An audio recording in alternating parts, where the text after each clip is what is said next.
pagi semua. Pagi, Ibu. Apa kabar hari ini semua? Sehat? Sehat, Bu. Itulah ya, kita masih diberi kesehatan sehingga kita masih boleh belajar hari ini ya. Apakah semua hari ini hadir? Iya, Bu. Ada yang absen? Ada, Bu.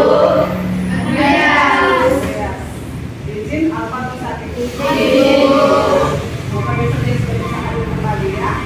Oke, sebelum memulai pelajaran kita seperti biasa kita berdoa terlebih dahulu ya. Teman-teman, sebelum mulai pelajaran, teman-teman kita berdoa.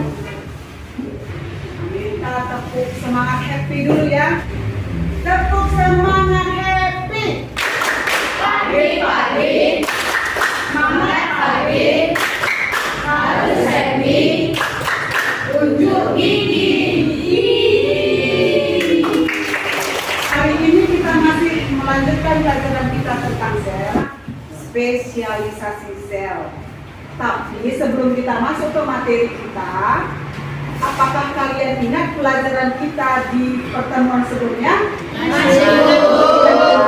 Coba Christian, apa yang kamu ingat?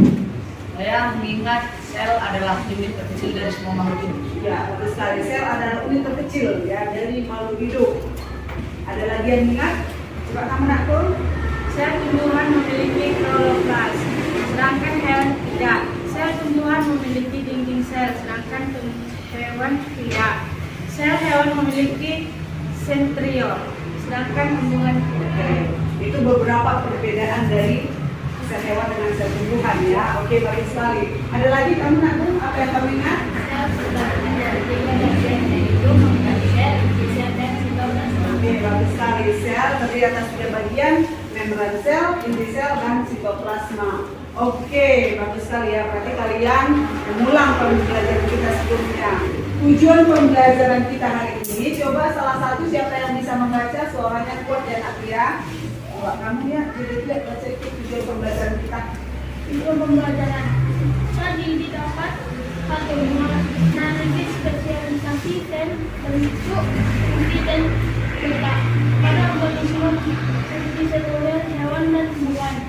2. Membuat model atau poster tekstual yang menunjukkan minimal 3 contoh spesialisasi sel hewan dan 3 contoh sel tumbuhan. 6 dimensi profil lulusan yang diharapkan ada pada kamu ya. Yang pertama, keimanan dan ketakwaan terhadap Tuhan Yang Maha Esa, mandiri, penawaran kritis, kreativitas, kolaborasi, dan komunikasi. Kita pretest dulu ya. Untuk mengetahui pemahaman awal peserta didik tentang spesialisasi sel, saya melakukan pretest dengan menggunakan kuisis moda kertas. Mengapa tumbuhan bisa berdiri tegak meskipun tidak punya tulang atau tidak punya tulang? Sedangkan hewan atau manusia kan harus punya tulang, makanya bisa berdiri tegak ya. Oke, siapa yang bisa menjawab? Coba kamu nak. Karena dinding sel yang mengacu pada sel tumbuhan yang berfungsi sebagai kerangka struktural yang kuat fitur unik sel tumbuhan ini memungkinkannya untuk melakukan hal-hal yang tidak dapat dilakukan sel hewan seperti menopang batang dan daunnya sendiri. Oke, bagus sekali. Ya, betul sekali ya. Kalian sudah belajar bagian-bagian sel ya pada pertemuan sebelumnya. Pada sel tumbuhan itu ada dinding sel ya. Dinding sel itu memberi bentuk kaku pada tumbuhan itu. Kaitannya ke pembelajaran spesialisasi sel ini, setiap sel itu ada spesialnya masing-masing, ada fungsinya masing-masing. Sekarang coba perhatikan bagian-bagian tubuh kita, misalnya tangan, kaki, kita semua ada mata, ada hidung, ya kan? Semua itu ada fungsinya masing-masing kan? Ada, Bu. Kan tidak hanya satu fungsinya kan? Kalau mata untuk melihat, ya kan? Hidung mencium, telinga. Kalau kita bayangkan misalnya dalam suatu klub sepak bola, striker, kiper, back, semua punya fungsi masing-masing, punya peran masing-masing, kan? Ada perannya masing-masing. Jadi nggak bisa diambil peran, misalnya back nggak bisa ngambil peran kiper kan gitu kan. Dia ada tempatnya dan ada tugasnya masing-masing. Ya begitu juga dengan sel-sel pada tubuh kita ini.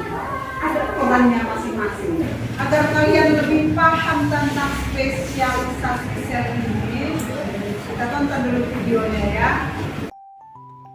Pada eksplorasi sumber belajar, peserta didik diberi kesempatan untuk mengeksplorasi sumber belajar baik dari buku maupun dari video yang telah disiapkan.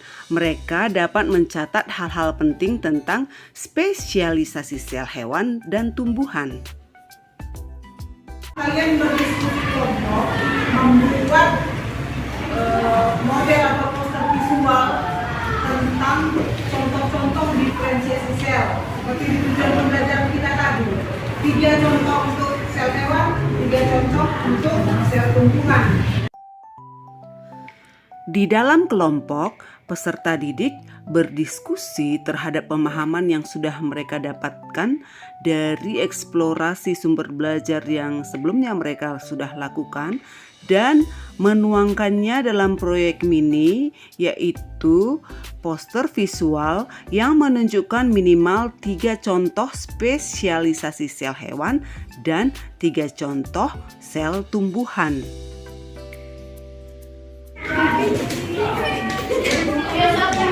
Ini kalau cepat kalian berdua jadi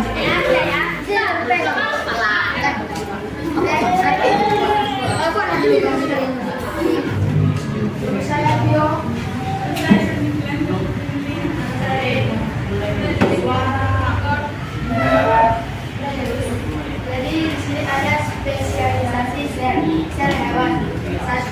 Contoh sel hewan 1, sel darah merah merupakan spesialisasi sel hewan yang tidak memiliki inti dan berbentuk pipet. Fungsi sel darah merah adalah mengikat oksigen dalam darah. 2. Sel saraf merupakan spesialisasi sel hewan dengan bentuk yang panjang karena berasal dari perpasangan sitoplasma. 3. Sel otot merupakan spesialisasi sel hewan yang memiliki banyak nukleus dan mitokondria untuk menunjang fungsinya sebagai alat guna.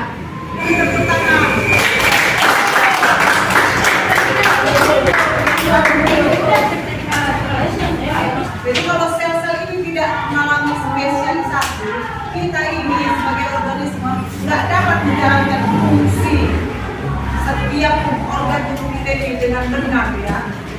Harus ada fungsi masing-masing. Tangan untuk pergerakan, mata untuk melihat sel darah merah untuk mengangkut oksigen, ya. Sel darah putih untuk kekebalan tubuh. Melakukan proses. Ibu harap hari ini di proses ini karena kalian sudah belajar materinya, nilainya bagus ya anak ya. Untuk mengevaluasi pemahaman individu tentang spesialisasi sel, saya memberikan post-test menggunakan kuisis moda kertas. Oke, mantap ya, banyak yang benar semua ya.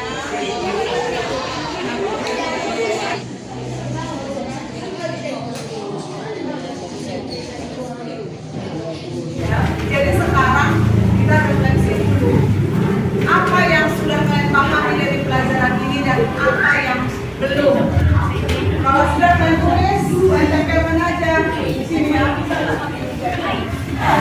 Ini kenapa, Bu?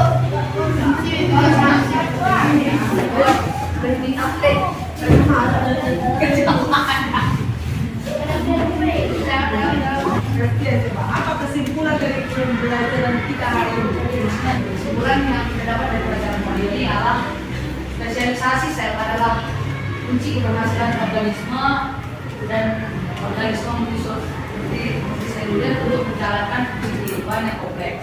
Spesiali pada contohnya pada spesialisasi pada sel tumbuhan adalah sel akar rambut, stomata dan stomata.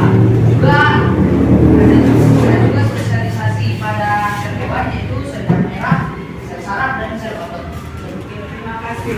Ya, jadi spesialisasi ini pun kunci ya, kunci suatu organisme multiseluler kayak kita manusia ini menjalankan semua fungsi kehidupan, fungsi dari organ-organ tubuh kita ini. Kalau tidak ada spesialisasi sel, organ-organ kita ini tidak akan berfungsi sebagaimana mestinya, ya. Jadi tanpa spesialisasi sel, organisme tidak mampu untuk menjalankan fungsi-fungsi kompleks kehidupan. Jenis sel dan fungsinya ada sel otot. Sel otot itu fungsinya untuk koordinasi dan gerakan. Kemudian sel saraf bertanggung jawab untuk mengirimkan sinyal listrik dalam sistem saraf kita. Sel darah merah untuk mengangkut atau membawa oksigen ke seluruh tubuh. Sel darah putih berperan dalam sistem kekebalan tubuh. Oke, demikian pertemuan kita hari ini. Pada pertemuan berikutnya kita akan mempelajari sistem organ pada tubuh kita ya. Kita masuk ke bab 2. Oke? Oke, sebelum kita akhiri pelajaran kita berdoa.